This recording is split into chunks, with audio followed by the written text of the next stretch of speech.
રોકાણકારના 1.79 કરોડ પડાવી લેવાના કેસમાં બોગસ ફોર્મના નામે બેંક એકાઉન્ટ ખોલાવનાર સાયબર સેલના હાથે ઝડપાયો। બોગસ ફોર્મના નામે એકાઉન્ટ ખોલીને વડોદરાના ઇન્વેસ્ટર પાસેથી ₹1.79 કરોડ પડાવી લેનાર ગેંગ દ્વારા ઉપયોગમાં લેવાયેલા બેંક એકાઉન્ટના હોલ્ડરને વડોદરા સાયબર સેલે ખેડાથી ઝડપી લીધો છે। ગોત્રી વિસ્તારની નવધા રેસિડેન્સીમાં રહેતા ખાનગી કંપનીના મેનેજર ઘનશ્યામ માત્રોજાના લોભામણી ઇન્વેસ્ટમેન્ટ સ્કીમમાં ફસાવી ઠગોએ જુદા જુદા બેંક ખાતામાં કુલ ₹1.81 કરોડ ટ્રાન્સફર કરાવ્યા હતા। વિશ્વાસ ઊભો કરવા માટે ઠગોએ તેમને ₹2.22 લાખ પાછા પણ મોકલ્યા હતા।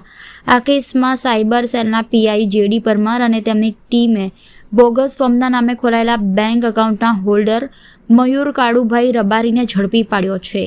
પોલીસે જણાવ્યું છે કે આ એકાઉન્ટ સંબંધિત દેશના અલગ અલગ રાજ્યોમાંથી લગભગ 26 જેટલી ફ્રોડની ફરિયાદો નોંધાઈ છે।